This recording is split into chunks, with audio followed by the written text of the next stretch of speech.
हम जिस चीज पर फोकस करने लगते हैं वो दिन रात बढ़ने लगती है। पॉजिटिविटी पर करेंगे तो वो बढ़ेगी और निगेटिविटी पर करेंगे तो वो बढ़ेगी। हाय गाइस, मैं हूं साक्षी और चलो आज कुछ अच्छा सुनते हैं। अगर कोई आपसे पूछे कि दुनिया में सबसे ताकतवर चीज क्या होती है तो आप कह सकते हैं शब्द, मुंह से निकले हुए शब्द। मैं शब्दों को इतना ताकतवर क्यों कह रही हूं? मैं कहानी से आपको सुनाती हूं। इस छोटी सी कहानी से एक्चुअली हम 3 चीजें सीख सकते हैं। पहले तो ये कि जब भी हम किसी से बात करें तो ध्यान रखें कि हमारे शब्द कहीं उसे डिस्करेज करने वाले तो नहीं है, निगेटिव तो नहीं है। कोशिश करें कि आप सामने वाले को एनकरेज करें। हाँ, उनसे झूठ ना कहें, लेकिन सच में उनमें जो काबिलियत है उसका एहसास उन्हें जरूर कराएं।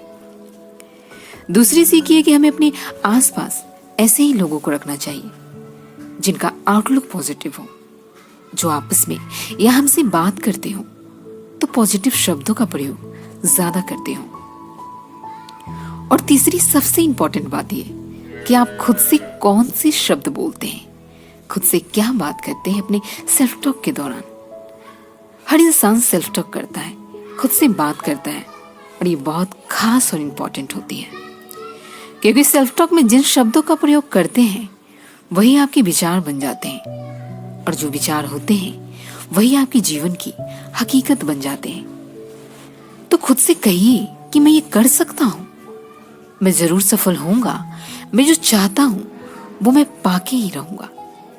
इस पॉजिटिव तरीके से बात करके तो देखिए, फिर चमत्कार देखिए। आज के लिए बस इतना ही। आशा करती हुई कहानी आपको बहुत पसंद आई होगी और इसी तरह और भी अच्छी अच्छी कहानियां सुनने के लिए हमारे चैनल को सब्सक्राइब और शेयर करना ना भूलें। धन्यवाद।